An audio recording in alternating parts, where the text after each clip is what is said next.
Alrighty,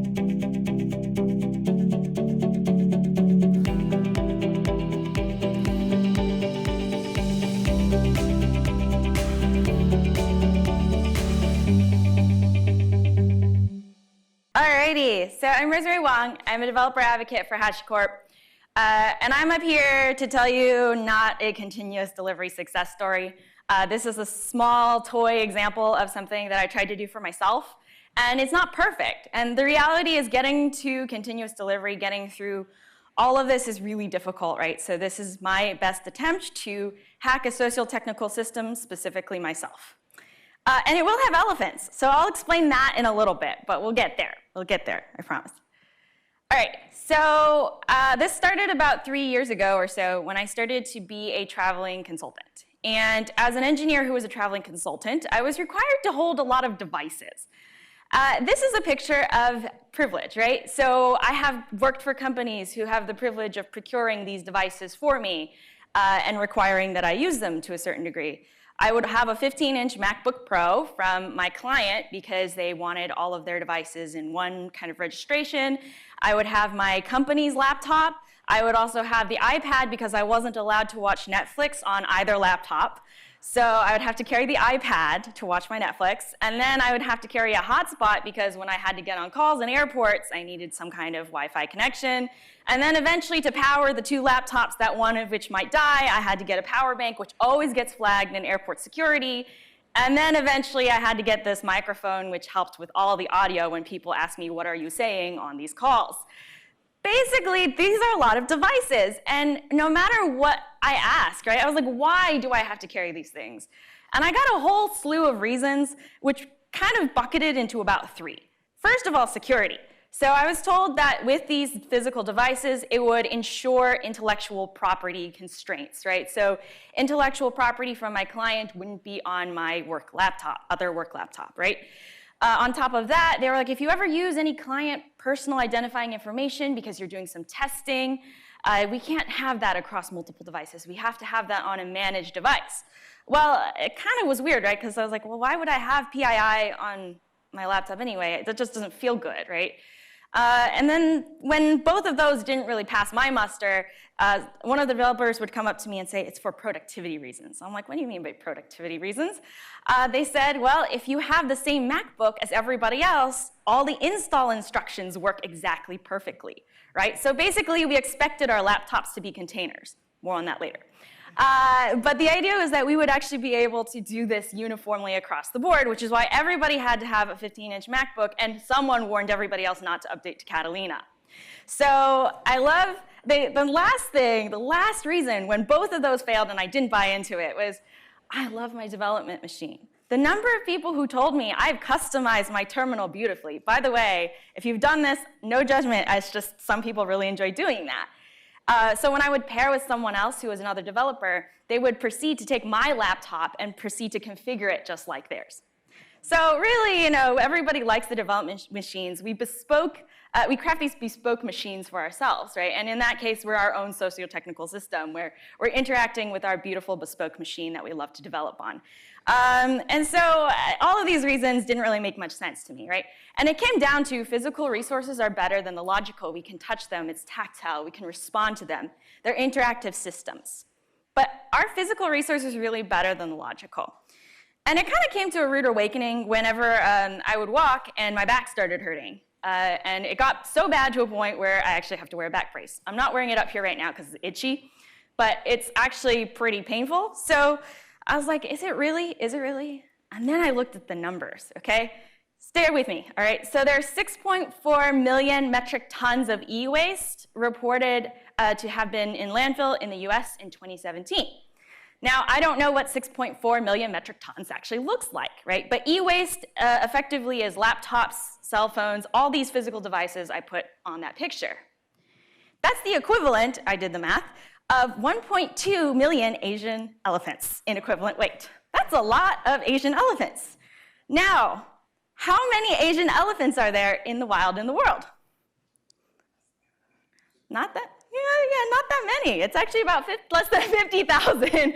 So basically, our e-waste, our weight of e-waste far exceeds the weight of the population of Asian elephants in the world, right?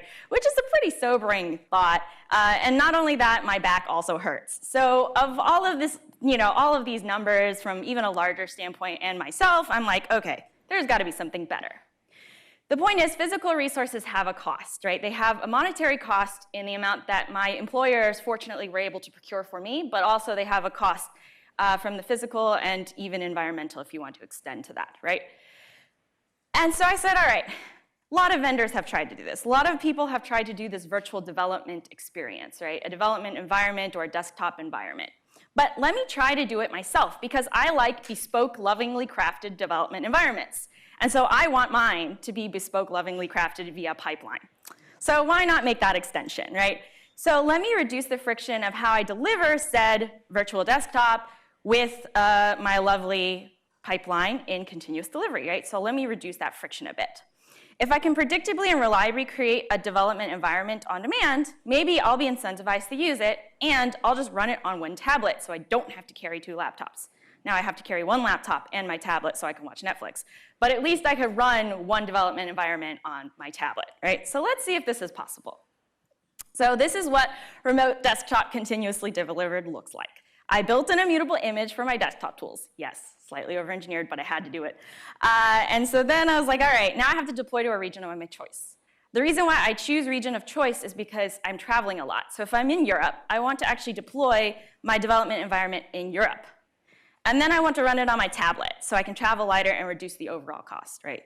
So let's see if I can do this. So the first thing was the immutable image of desktop tools. All right, so this is interesting, right? I am an IDE user. I have to admit that I like IDEs. So I was like, all right, I have to find a desktop environment with a GUI so I can use my IDE and manipulate between browsers because I like keeping browser tabs ad infinitum. So I decided I'd try Chrome Remote Desktop. It's actually a really nice tool. I highly recommend. And what it would do is create kind of a remote desktop binary that you can actually run, and it connects, allows you to connect. So pretty simple. And then I like Virtual Studio Code and all of its associated extensions. I have a lot of extensions I like. Golang, Git, Terraform, and Docker. Those are the ones that I use the most, and that's why I wanted to start with those and see and build up what I got. So we'll see what happens, right? And I need to build some scripts to install the packages. But the problem is I'm notoriously bad at bash scripting sometimes. So before I needed the cloud, I decided I'd test those scripts with Vagrant. So I'm using the original HashiCorp tooling, Vagrant, right, to basically determine whether or not these scripts even run to completion in the first place. And I also could actually change the privilege level so that it would mimic the kinds of things that I would do in production, quote unquote, which is on my development environment. So basically, all these scripts install a bunch of stuff. The repository will be listed later, so if you're curious what's in them, you can feel free to take a look. So then I was like, all right, I'll continuously deliver the image. It's used Vagrant up for a local test. I was going to try to put Vagrant on an external machine and run it, but I didn't get a chance to do that yet. And then I commit push any changes. Circle CI then uses Packer to build it. So Packer is another HashiCorp tool. It bakes a bunch of images. And so Packer just calls the same script and pushes it into Google. So it's simple, right? It looks literally 3 steps right here. So it's not that bad. It basically has some setup stuff. I do a quick unit test, and I'll explain my unit testing later because it's flux. It's not really a unit test. And then I build it and test it. There is actually a test script internal to my Packer build and internal to my Vagrant build. It was originally an inspec, except Ruby just took too long to install and build, so I just decided to keep it as bash.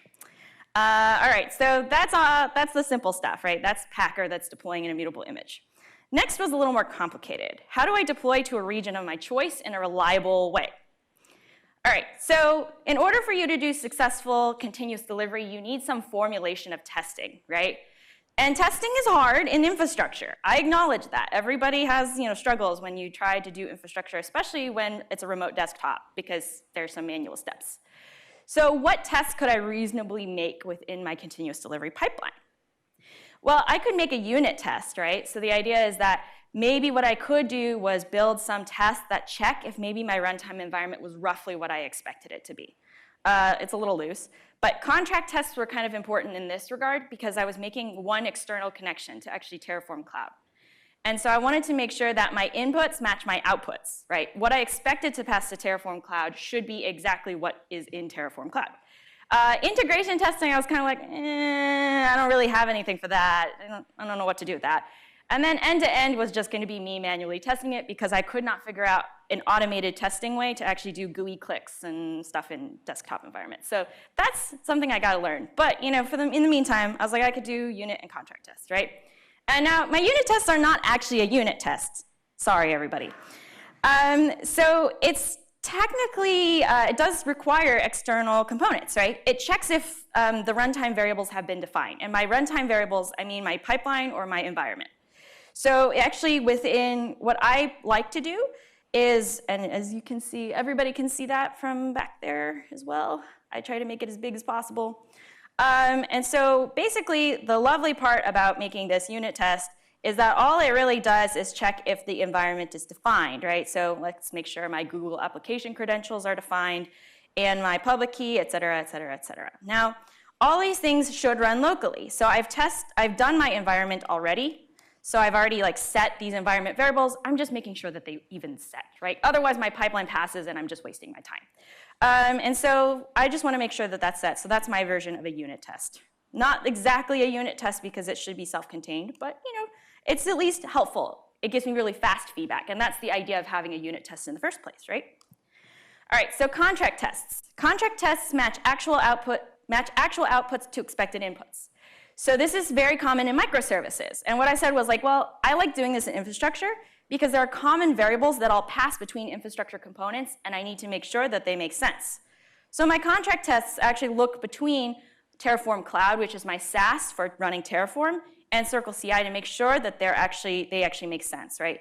So if I take a look at my code once again, and I look at my contract tests, the idea is that I'm just going to check if the variables match. Now, this was a really quick check if the number of variables is 8 and it's equal or less than to 8. There were more complicated checks, except what happened was that I just didn't have a chance to fix them up as I was iterating on this. So if I were to go back, I would actually check for very specific variables instead. But the idea is that it calls out to a SaaS, which is in Terraform Cloud, and checks if the variables match, right? So that's a quick contract test. Let me go back to this. Sorry, y'all. Okay. All right. So next, deploy the changes, right? I've got a pipeline. I've done some testing just to make sure my pipelines are ready. So let me get ready to deploy some changes. So manually, I have to get this refresh token. The thing about Chrome Remote Desktop is that you actually have to get this OAuth refresh token, and its lifetime is ambiguous. I haven't actually fully figured out how to reverse engineer this yet, and I've been doing it for about 2 months now. But you have to go get this manually and then put it into your variables in order for you to initialize your remote desktop. So basically, I get this refresh token, I pop it into my Circle CI environment variables, and then I just trigger the pipeline, and it runs. And it takes actually about 3 minutes or so to spin up. So if you actually look at this pipeline here, which I ran earlier today, it takes about 3 to 5 minutes or so, which is kind of neat. So not so bad, right? Not so bad at all.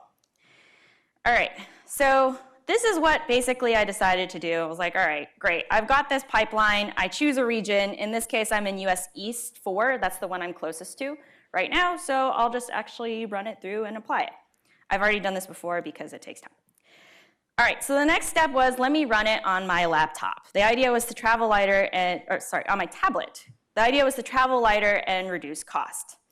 And this kind of looks actually pretty much like this. I actually think it will work today, so I don't think this needs to happen there.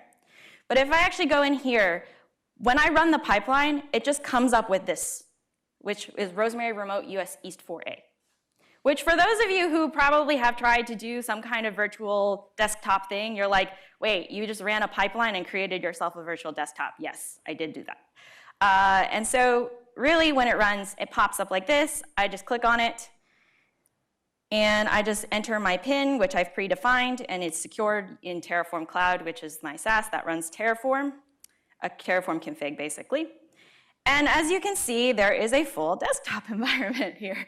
It's kind of, it's Linux, it's XFCE, and so here I just have my Virtual Studio Code. I have Docker on here, which runs, and I have all of my Go binaries as well. So what I'll do is I'll check out code, and I'll just work in this environment here. So this is actually clean, and I do that every time. Now, the downside is I actually didn't bring my iPad because, like I said, back issues. So what I ended up, I was like, oh, let's see if this works on my phone. Because the app is available, the app for Chrome Remote Desktop is on Apple Store. So I was like, let me try it on Android. It actually, unfortunately, there's no camera for anybody to see this, but I can actually authenticate through my phone too. Now, it's really hard to type Docker PS on the phone because there's no keyboard. But what's really cool is that if I did want to reference something or if I did forget some code that I didn't push, I have some aliases that I can set, and then it will actually allow me to push it from here. So what's really fun about this is that if I actually had to shut down an instance, then I would go back to my phone and just be able to do it. So it's a pretty neat thing to do. I was like, oh, this is pretty fun. I actually kind of enjoyed this. And so the only caveat to the whole iPad thing was that the modifier keys don't work. And something I didn't really recognize when I first did this was the interaction between hardware and other hardware, as is the case. The modifier keys on the iPad Bluetooth keyboard for some reason didn't work. So I'm still debugging why the keyboard configuration isn't quite right. I'd love to automate all of the end-to-end testing on this just to make sure it's good. So if anybody has any ideas on how to automate GUI through GUI, on a Linux, a Linux operating system, I would be really interested to hear. All right, so this is the fun part, right? Cost optimization. I don't use this all the time. That's not the idea. The idea is that I use this when I travel because it's a lot easier to keep everything self-contained in one place. And so I only use it on demand, which means it's really amenable to this whole cloud thing, right? So I schedule a weekly shutdown. It's just a simple cron job in Circle CI that does it. And it really forces me to build better development discipline. We talked about how being in continuous delivery, you wanted to commit small, you wanted to commit atomically, and you wanted to commit frequently. And while building better development habits on a machine that shuts down every week on you is probably a good thing, right? So I don't have anything locally that's just committed there. And plus my tabs, I'm like, it forces me to clean up my tabs because I have usually 100 tabs open. So that's what happens on my cost optimization. It comes out to about $8 if I run it for a week. All right, so there's a lot of tech debt in this, right? As in any delivery project, software delivery project, there's usually some kind of tech debt. And so I have secrets. Yes, they're not exposed, but they could be better. So there are some integrations that I would love to make. I'd love to be able to bootstrap this, and I have my GitHub keys and stuff and everything there, which is cool. I'd love to automate that retrieval of the refresh token. I've been trying to reverse engineer that for a while. So I'll let you know when I figure that out. The security scanning piece, I'd love to add to the Packer pipeline, mostly because I'm used to it. So I'll usually add a security scanning benchmarking stuff at the end. So I'll scan the VM or I'll scan kind of the packages available. And I need to lock down the networking. Right now, it kind of just lets you log in. And I need to do some testing on that, right? So those would be tests after the fact, after I've spun up my dev environment, right? Auditing logins, I think this is something that was more relevant whenever I was doing this with clients, right? So I wanted to make sure that I had audit logs ready to say no, I didn't move any of this off this machine. It's still isolated within this virtual environment. Better lifecycle management, I think I could get really cool with this where it just syncs with my calendar and says, if you're going to be in Europe for 3 days, spin it up for the 4 days, right, with some buffer time. So of course, over engineering, right, but lovingly bespoke crafted environment here. Cost estimation, and there's actually cost estimation in Terraform Cloud, which is the SaaS. I didn't show much of it today, but there's cost estimation, so maybe it would be cool to just say hey, it will cost me $8 or something for the week. Again, this is similar to developing a product, similar to developing a service, right? You do have some things that you just decide you're not going to do for a little bit until you actually have time to do it, but you get the functionality done, and you go back and you look at some of what you need to do later. All right, so is this frictionless? Well, it took a while to set up, and it still has some steps to go. From a security standpoint, I feel like if you were to ever do this and address every single security question and ask that everybody asked of you from a device management standpoint, you still need to do some auditing steps. Developer productivity, which is like the core of continuous delivery to a certain degree, and DevOps, there are pipelines. Like, I could do this in some pipelines, and I did it with some manual steps, but for the most part, I just sort of did it and then pushed, and it was done. And do I love my development machine? Well, I have my IDE, which I'm pretty happy about. I have, a browser and an integrated environment that's self-contained that I can just, tab and then come back to, or I can just develop. But I think what's really nice about it for me personally is that it's a distraction-free development environment. What's really weird about my laptop is that I have Slack, I have email, I have all these things, right, notifications that come in and interrupt me, right? And from kind of a development standpoint, it's not terribly productive. And so what I'll do is I'll kind of like push and forget this for maybe like, 10 minutes. I'll go get a coffee, come back, I get this environment, and I get to work for a couple hours, without Slack or notifications bombarding me, which is kind of nice. And it's really good on trains. I did it yesterday. Because, trains, you don't really want to look at your Slack anyway. But reduced cost. Was it really reduced cost at the end? It was kind of nice, because of the back issue, they recommended I get a smaller laptop, like a really small laptop. And the problem was, like, I didn't want to pay for the laptop, right? There were better things I could be doing. So I was like, I don't want to pay for this really expensive, tiny laptop just because of this back issue. I've already done enough. And so I said, well, what if I did this, and I did this on my iPad? And the answer is actually it does come out to a reduced cost over time. I could give you the exact numbers. I didn't put them on the slide. I just ran them last night. But it was really interesting because it ended up kind of helping me understand what was truly on demand, what are the things that I actually needed to develop productively. And I didn't necessarily need the tiny laptop that cost a lot of money. So it was pretty much good enough for me. And the point about all of this, and why I brought it all up in the first place, was that for me personally, the reason why I did this exercise was that it was me trying to do better. Right? And DevOps is about trying to do better and empowering others to do better too, right?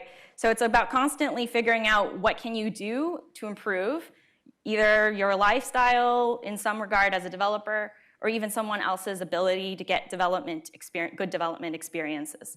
And I think this is a really cool exercise that I did that created a lovingly bespoke environment, but also extends to other people. So if you would like to create your own lovingly bespoke environment via continuous delivery, you could also do that too. And while I may never actually go through 3,000 laptops in my lifetime, 3,000 laptops is the equivalent weight to one Asian elephant. While I may never go through 3,000 laptops in my lifetime, a lot of companies do. They go through thousands and thousands of these laptops. And you go through lots of these devices, right? Just because you say, I need to upgrade and it's better hardware, et cetera. And well, cumulatively, actually, if we all think about not necessarily getting the new laptop and maybe still investing in some lovingly crafted bespoke environments delivered through continuous delivery for yourself, you might find out that you can save a couple Asian elephants too. Or you can at least enjoy them at the zoo. All right, so if you have any, if you're curious or you have any inkling to go through, improve on this, you're curious, you can check out some of these links here. Kudos to a lot of the teams and tools that I've actually featured here. Chrome Remote Desktop, Hacker Builder, Terraform Cloud, VS Code, CircleCI, all of them are great tools that I use in combination and hack it all together so I can run around with no laptop at all. Not the case, I have a laptop right now. And if you ever have any questions, you can feel free to shoot me a message, and you can take a look at the repository listed up here. I'll have the link to this deck. So thank you very much. So when you were considering doing remote virtual desktop, did you consider an alternative like the VS Code remote or something like Eclipse Che? Yeah, so at the time, VS Code didn't have the features available to do it. So this was kind of what I settled on. Part of the other thing that I enjoyed was having kind of the browser experience that I could kind of bundle together, right? So all of the things that I would do on my laptop are very similar to this machine. So I would open up Chrome, for example, and browse, and then I would go to VS Code. So all of my hotkeys remain the same. All of the keyboarding kind of remain the same. At least personally, I get used to my hotkeys, which is, again, lovingly crafted, bespoke sort of thing. And so I like mapping them and continuing to use them. So that's why I ended up doing this. But actually, I've been really impressed with a lot of the features coming out of VS Code, so that's probably something a lot easier to use. Any more questions? Okay. Cool. Thank you all.